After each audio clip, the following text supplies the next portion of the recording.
La prise de position d'un homme devant la peine de mort est pour moi le niveau absolu de son niveau de civilisation, comme disait Maurice Chapelan. La peine de mort, c'est pour les barbares, n'est-ce pas?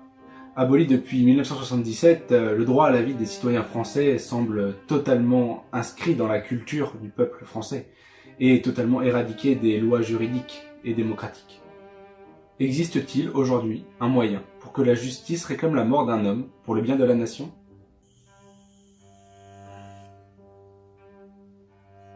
Le film « Fusillé pour l'exemple », paru en 2003, retrace le chemin qu'a pris la justice française pour en arriver à condamner à mort ses propres soldats, afin d'éviter les mutineries et les automutilations pour fuir le combat.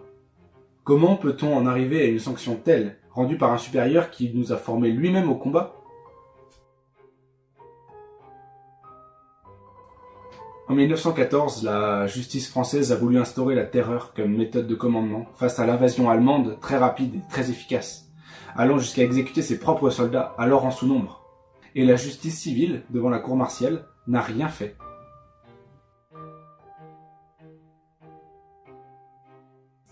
Au tout début de la Première Guerre mondiale, la violence de l'offensive allemande crée la panique dans le haut commandement français, qui tient pour responsable les troupes jugées trop peu combatives et trop lâches. Le général Joffre demande alors au ministre de la Guerre, mot pour mot, ceci. Tous les commandants d'armée réclament avec insistance le rétablissement des cours martiales. Le délai de 24 heures, imposé par la loi, empêche de faire des exemples qui sont absolument indispensables. Et la réponse du ministre de l'époque est limpide. Si les nécessités de la discipline et de la défense nationale vous paraissent exiger impérieusement l'exécution immédiate des sentences, vous laisserez son libre cours à la justice sans m'en référer. C'est alors que l'armée se trouve dotée des pleins pouvoirs judiciaires.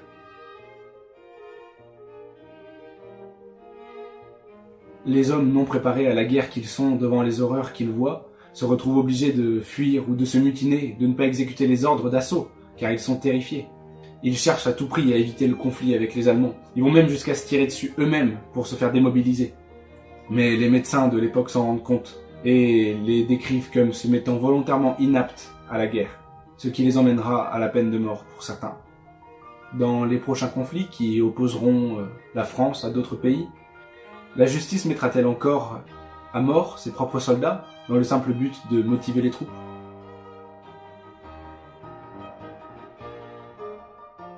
Je vous invite à regarder ce reportage qui traite non seulement de ce sujet, mais également des familles des fusillés qui se sont vus porter le déshonneur et la honte, et qui ont dû vivre avec des soldats morts par la France et non pour la France.